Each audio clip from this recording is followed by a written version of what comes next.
All right, I'll just speak a little bit about our research group and what we do and what we look at. So this is the ERC today.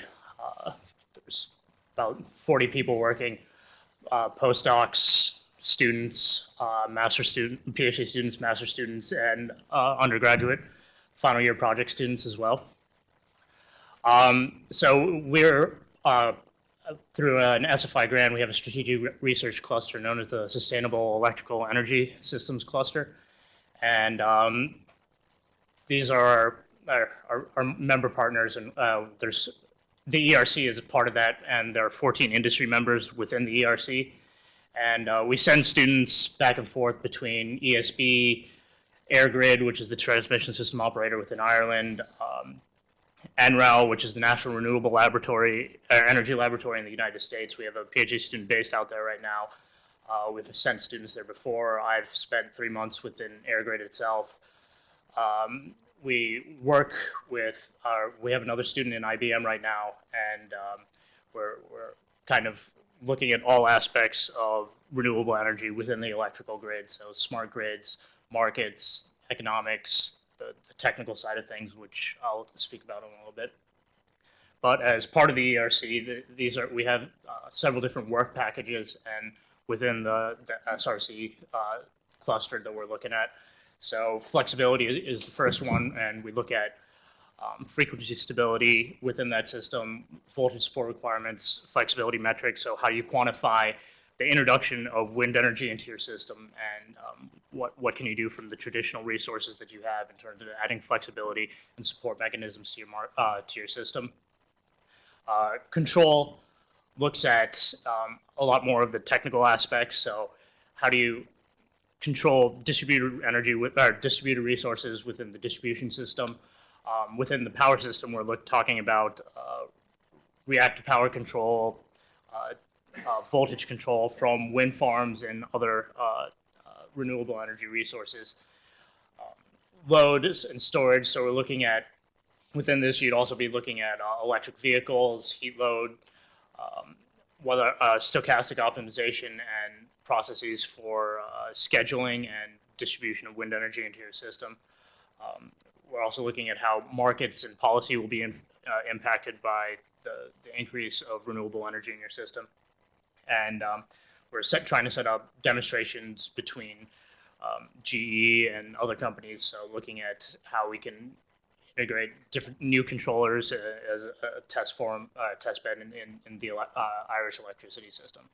So we're split up into three groups. The first group is the operations group, and just these are some of the topics that we look at. So the operations group would be a lot of the flexibility, frequency issues, and demand side management in power systems. And so there's Damien Flint heads that group, and we have 3 researchers within that group and several PhD students and master students.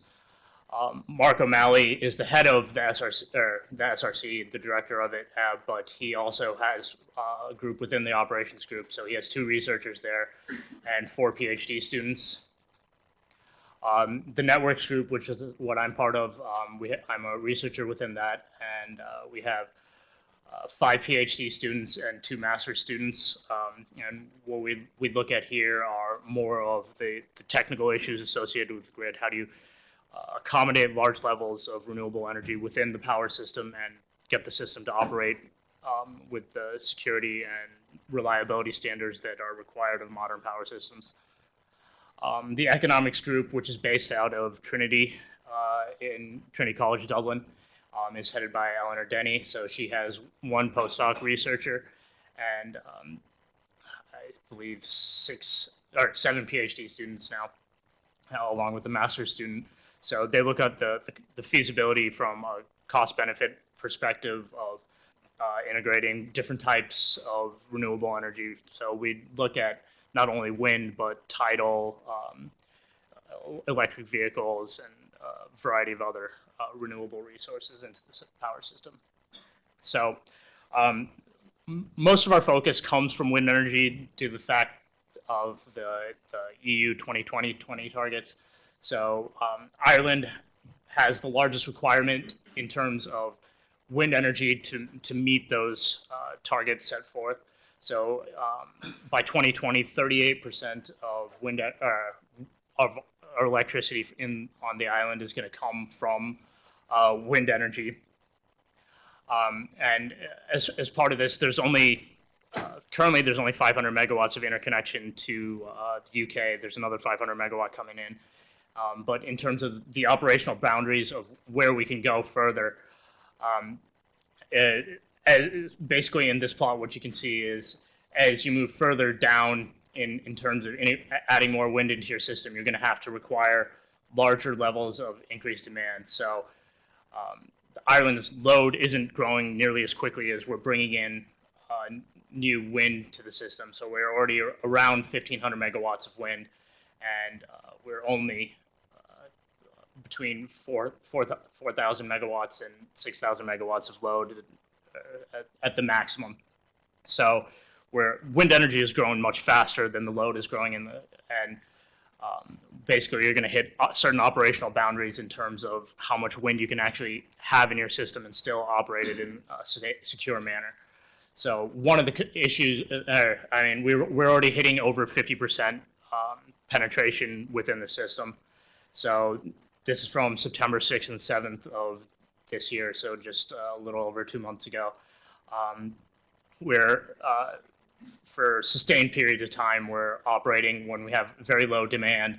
We're hitting our maximum wind output oftentimes. So you can see here we were at maximum wind penetration nearly, and I'm assuming it was curtailed here a little bit to meet the demand level, and we're well over 50% of our electricity in the grid is coming from wind energy.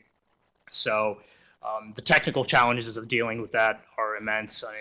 All of the problems have to be taken care of within the island. So what we look at is how you control, operate, and efficiently run all your conventional plants to make sure you can accommodate all this wind, since it is the zero fuel costs associated with it. So one of the main issues that we'd be looking at is frequency response. So this is an issue of frequency response from the United States. So when you have a variable resource like wind, a sudden change in wind is going to impact the load generation balance in your system. So when you have an imbalance between load and generation, you'll see a sharp drop in frequency, and at a certain point you won't be able to recover that frequency if you don't have enough spinning reserve on your system, and basically you're just going to see your frequency tail off. So this is an example of one of the issues that is going to impact Ireland, and we're looking at and how to manage that. So in terms of the impacts of wind generation, the short-term dynamic impacts that we'd be interested in are voltage stability, rotor angle stability of conventional generation, and frequency stability of the system as a whole. The longer-term operational impacts would be plant cycling, specifically ramping. So you want to minimize how often a plant cycles up or down, and that reduces the wear and tear on the plant, and this will happen in terms of it responding to changing levels of wind generation. Portfolio selection would be how you select a type of plant for your future plant mix. Transmission planning, where the transmission needs to go, and interconnection is something else that we'd be looking at as well.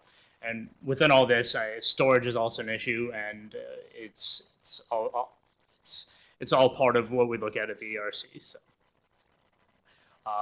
you can